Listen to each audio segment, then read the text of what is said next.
avec vous. Et avec votre esprit. Évangile de Jésus-Christ selon saint Matthieu. Gloire à toi, Seigneur. En ce temps-là, Jésus disait à ses disciples, « Vous êtes le sel de la terre, mais si le sel devient fade, comment lui rendre de la saveur?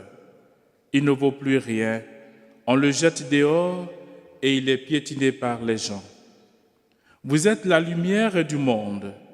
Une ville située sur une haute montagne ne peut être cachée. Et l'on n'allume pas une lampe pour la mettre sous le boisseau.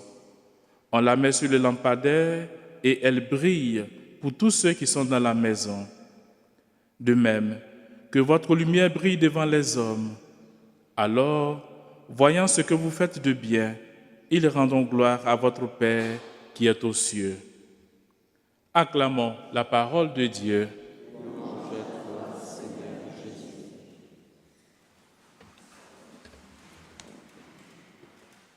Chers frères et sœurs, nous avons fait tous un très bon parcours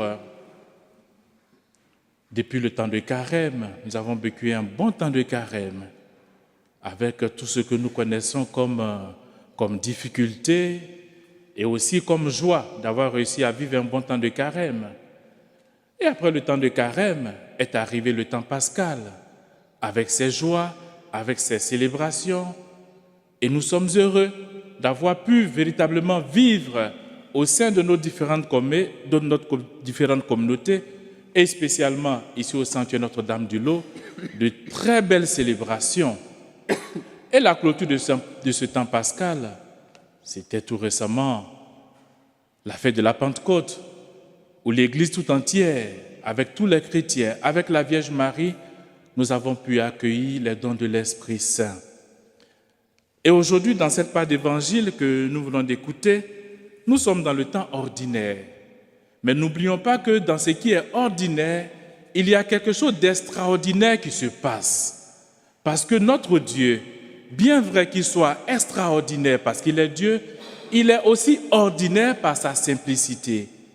Et chaque jour, il nous encourage, dans nos fragilités, à pouvoir continuer à marcher avec lui. Et aujourd'hui, par la bouche de son évangéliste Saint Matthieu, il nous rappelle quelque chose qui est essentiel pour chacun d'entre nous. Vous êtes le sel de la terre, vous êtes la lumière du monde. Les amis, si nous prenons notre vie, si nous prenons une photo de chacun d'entre nous et nous nous rappelons de cette page d'évangile que nous venons d'écouter où Jésus nous rappelle que nous sommes le sel de la terre et la lumière du monde, nous allons dire tout simplement, c'est pas possible. Nous allons dire tout simplement, je ne peux pas être lumière du monde et sel de la terre. C'est pas possible. Parce que quand je me regarde, c'est trop compliqué, les amis. C'est trop difficile. Il ne faut pas se cacher la face. Regardons-nous, examinons notre vie.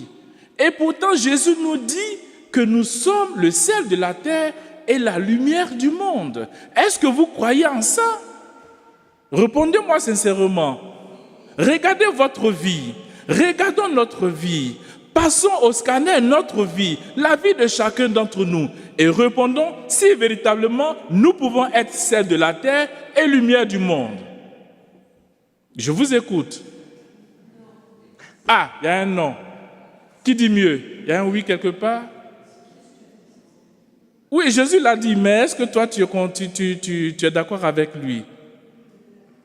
Oui. Chers amis, à Dieu rien n'est impossible.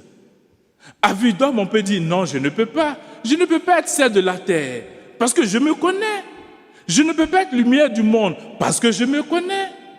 Mais rien n'est impossible à Dieu. Et chers amis, quand nous regardons notre faiblesse, mettons notre faiblesse dans les forces de l'Esprit Saint. L'Esprit Saint que nous avons reçu, qui nous rappelle chaque jour les paroles de Jésus. Vous êtes la lumière du monde, vous êtes le sel de la terre. Vous connaissez tous les propriétés du sel, parce que vous êtes de grands cuisiniers, de grandes cuisinières, et chaque jour vous utilisez le sel partout où vous êtes. Le sel sert à conserver les aliments. C'est un condiment qui sert à conserver les aliments sur une longue durée. Et le sel sert à donner aussi du goût à nos aliments. Et quand nous mangeons quelque chose qui est bien salé, c'est bon, les amis. Est-ce que vous avez essayé? Moi, j'ai essayé une fois. Est-ce que vous avez essayé de goûter un tant soit peu à un repas de quelqu'un qui ne doit pas manger du sel? Est-ce que vous avez essayé? Qu'est-ce que ça vous a fait? C'est fade, ça n'a pas de goût. Et parfois on se dit, mais comment est-ce que tu arrives à manger quelque chose qui n'a aucun goût? Mais la personne est obligée, parce que c'est une recommandation médicale. Mais le sel nous donne du goût à nos aliments. Et le sel sert à conserver nos aliments. Et chers amis, voilà ce que le Seigneur nous demande. Que nous aussi, nous puissions apporter du goût à notre monde. Oui, nous avons du goût chez nous, nous avons du goût à l'intérieur de nous. Mais ça ne suffit pas seulement pour nous. Il faut faire en profiter aussi aux autres. Parce que notre monde, tel que nous le voyons, est un monde sans repère. Ni tête, ni queue. Et parfois, nous ne savons pas à quel sens se vouer. Sauf au Seigneur, véritablement, qui nous connaît.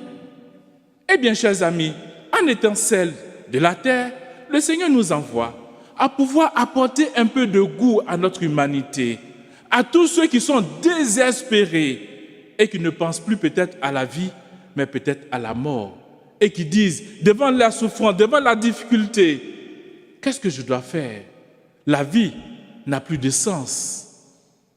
C'est à nous, chers frères et sœurs, parce que nous savons ce que représente le sel pour nous. Et le Christ nous a donné ce sel, nous a donné l'espérance, nous a donné l'amour, nous a donné la joie, nous a donné la paix.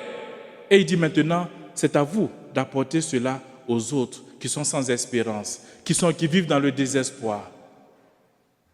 Et pour que nous soyons capables, demandons tout simplement à l'Esprit de Dieu, à l'Esprit qui sanctifie, à l'Esprit qui purifie, à l'Esprit de lumière, à l'Esprit de feu, que nous avons accueilli avec joie, de nous accompagner à être véritablement celle de la terre. Ça, c'est la première partie. Et l'autre partie, c'est être la lumière du monde. Comment être la lumière du monde? Par notre témoignage. Et là encore, ce n'est pas facile. Mais le Christ nous demande d'être des flambeaux dans ce monde, où parfois nous avons l'impression que les ténèbres ont envahi le monde, où il y a l'injustice, où il y a la malhonnêteté, où il y a tout cela. Oui, nous sommes capables d'apporter la lumière. Nous devenons donc des flambeaux au cœur de ce monde pour illuminer ce monde. Vous voyez, parfois, je prends cette image. Ce serait beau si nous, les chrétiens, unis, mais soudés, nous étions comme des flambeaux allumés. Et je prends parfois cette image quand c'est mon tour souvent de fermer la basilique. Et quand même on éteint les lumières de la basilique, il y a quelque chose qui illumine cette belle basilique. On éteint toutes les lumières, mais il y a quelque chose qui nous éclaire, qui éclaire cette basilique et parfois qui nous permet parfois de sortir par la porte latérale. C'est quoi? Imaginez, c'est quoi dans cette église? Même quand il n'y a pas de lumière, il y a quelque chose qui éclaire cette basilique. C'est quoi? C'est quoi? Ce que vous voyez là, tous ces sièges allumés, ces lumières allumées. Et parfois, je regarde et je dis, si tous les chrétiens, imaginez-vous, nous étions comme ça collés, les uns après les autres, soudés, mais unis, véritablement unis dans le Christ. Et à qui le Christ demande d'être lumière du monde. Mais pour être lumière du monde, avant de pouvoir éclairer, il faut que nous soyons les uns avec les autres unis. Et si nous sommes unis, nous pouvons apporter quelque chose. Et même dans l'obscurité de cette basilique, si quelqu'un entre, pourra voir ses lumières allumées et pourra lui donner quelque chose comme chemin pour pouvoir retrouver quelque chose. Alors, regardez cette image, chers frères et sœurs. Regardons ces sièges allumés. Regardons ces lumières. Et si chacun pouvait dire, moi je représente un siège allumé, et mon voisin, ma voisine, mon frère, qui est chrétien aussi comme moi, qui croit en Dieu et qui a reçu le don de l'Esprit Saint, pouvait aussi être à côté de moi. Nous pouvons éclairer le monde. Oui, c'est insignifiant. Vous allez me dire, c'est insignifiant, ça ne vaut rien. Mais devant le Seigneur, c'est tellement grand, c'est tellement beau d'être unis et d'être lumière du monde et c'est de la terre. Chers frères et sœurs, dans la communion avec l'Esprit Saint, dans l'unité que le Christ nous a donnée, soyons celles de la terre et lumière du monde, et que l'Esprit Saint nous accompagne.